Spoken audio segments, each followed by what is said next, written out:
More foreign military mercenaries in the ranks of the Ukrainian armed forces, the highest salary in the world for assault troops and infantrymen, demobilization, contracts for service members absent without leave, and even a reform of the territorial recruitment centers, but a little later. Ukraine has launched the largest military reform, aimed primarily at improving service conditions. There is a lot included, from transparent transfers to deferments from military service and clear contract terms for infantry. But I especially want to highlight this point in the reform. Quote, "We are opening the recruitment market for foreigners. The ambitious goal is that more than 50 assault troops and infantrymen in the ranks of the armed forces of Ukraine are legionnaires. Private recruiting companies select candidates abroad and send volunteers to Ukraine." This is, of course, an ambitious goal, but finally a real mechanism for implementation has appeared. Zelensky has already stated that there is money for infantry salaries, which will be up to $10,000 a month. In this episode, we will discuss all the details of the new army reform, as well as what will happen with the territorial recruitment centers. They promise something new, but let's review everything step by step. My name is Alexei Pechi. Let's discuss this topic together. But before we start, I ask you to subscribe to this channel, give it a like, and write any question you have. Write detailed comments under this video. It's very important for promoting this episode on YouTube, and I will be grateful to you for that. We are starting a systematic transformation of the defense forces. The first stage concerns efficiency and fairness, which begins with clear rules. So, Ukrainian infantrymen and assault troops will receive the highest salaries in the world. In addition, the military will have access to 3 types of contracts, after which a real deferment from military service will be granted. According to the army reform presented today by the Ministry of Defense of Ukraine, the average salary of a Ukrainian infantryman will be 300,000 hryvnias per month. That's almost $7,000, and the maximum an infantryman can earn per month will be 460,000 hryvnias, which is more than $10,000 a month.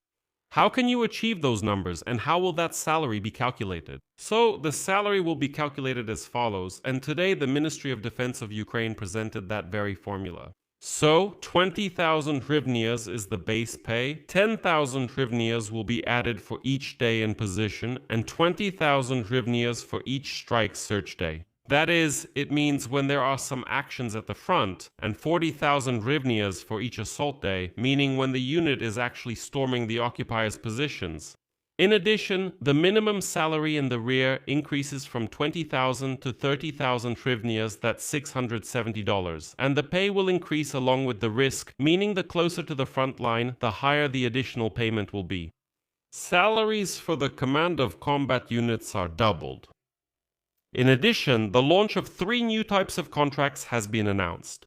The infantry assault contract is for infantrymen, assault troops, snipers, and scouts.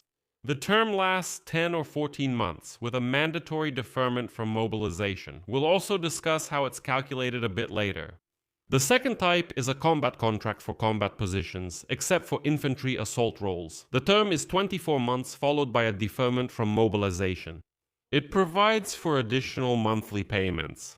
30,000 for management and support positions, 50,000 at command posts, and 100,000 in combat. A serviceman on a combat contract who is temporarily on temporary assignment or on leave receives an additional payment of 10,000 hryvnias on top of the base salary. And in this way, he receives at least 30,000 hryvnias per month, even if he is on a temporary assignment, in the rear, or on leave. The third type of contract is the basic contract for logisticians, headquarters staff, and technical specialists. The term will be 24 months with the possibility to switch to a combat or infantry contract. And the stated basic 6 months of deferment, that's after the contract, that's the minimum term. And here, you can earn up to 120,000 hryvnias per month on the third type of contract. What about the deferment? Let's discuss it further. When signing a contract for up to 14 months, a guaranteed basic deferment of 6 months is provided. In addition, you get an extra 3 months of deferment for each month of performing combat missions, plus 6 months for each year of service from 2022 until the signing of the new contract, and plus 1 month for each year of service before 2022. Well, For example, if an active serviceman currently serving signed a contract for 10 months, spent 2 months in combat, and had 2 years of service before that. Based on his service since 2022, he will be entitled to a 2-year deferment after completing the contract. That is, 6 months guaranteed. 6 months for combat plus 1 year for previous years of service since 2022. The stated 6 months of deferment is the minimum term. In practice, it will be longer. For example, for an infantryman who served 10 months, of which 4 months were in combat, the deferment is 6 plus 12 months. That's actually a year and a half. Those who are already serving under contract can re-sign it under new conditions, with clear service terms and a deferment that takes into account the time already served. Another key issue: justice for those who have been in the defense forces the longest and have spent the most time in combat.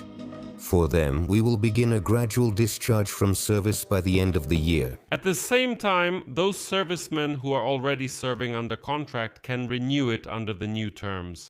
To ensure the system works transparently, a position tracking system for assault troops and infantrymen is being launched. This is necessary to confirm their presence at the positions. In addition, new payments are being introduced for completing combat missions at the front. Well, for example, there is 100,000 Trivnias, or about $2,200 for each captured occupier, and 15,000 Trivnias for each enemy eliminated in close combat or a firefight. But the most high-profile update in the current army reform is the recruitment of foreigners. The Ministry of Defense of Ukraine stated that the goal is for more than half of the assault troops and infantry in the armed forces of Ukraine to be foreigners. And this is important because for years there has been talk about the need to recruit foreigners specifically. Moreover, it seems that there really is demand for this. These private military companies have existed for years, and for some reason Ukraine hasn't resorted to this until now. And only now have they started implementing this at the state level. Very late, of course, but it's still better than never. So it's clear that the goal of having 50 foreigners among infantrymen and assault troops is an extremely ambitious goal. But as they say, if you don't set goals, then nothing will happen for sure. And now I just want to wish good luck with the implementation. For those who are AWOL, this is unauthorized absence from the unit, unauthorized leaving of the military unit, so they'll be given a window to return. But only for 100 days. The mechanism will take effect once the Cabinet of Ministers resolution is in force.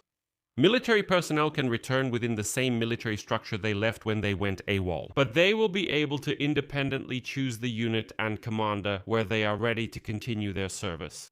When will all of this start working? President Zelensky assured today that there is money for this reform. And if anything, Ukraine has already requested additional funding from NATO countries. And I think that in general this reform was developed together with allies and partners primarily in Europe.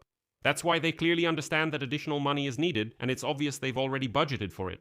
So, Zelensky promises that the first real additional payments to servicemen will begin this month, and the first demobilization may happen by the end of this year.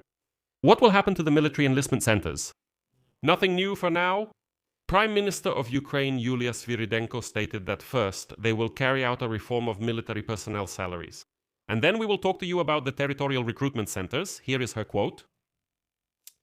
Reform of the territorial recruitment centers. This complex reform will be preceded by a salary reform. That's the first thing. That's what the Minister of Defense is working on right now.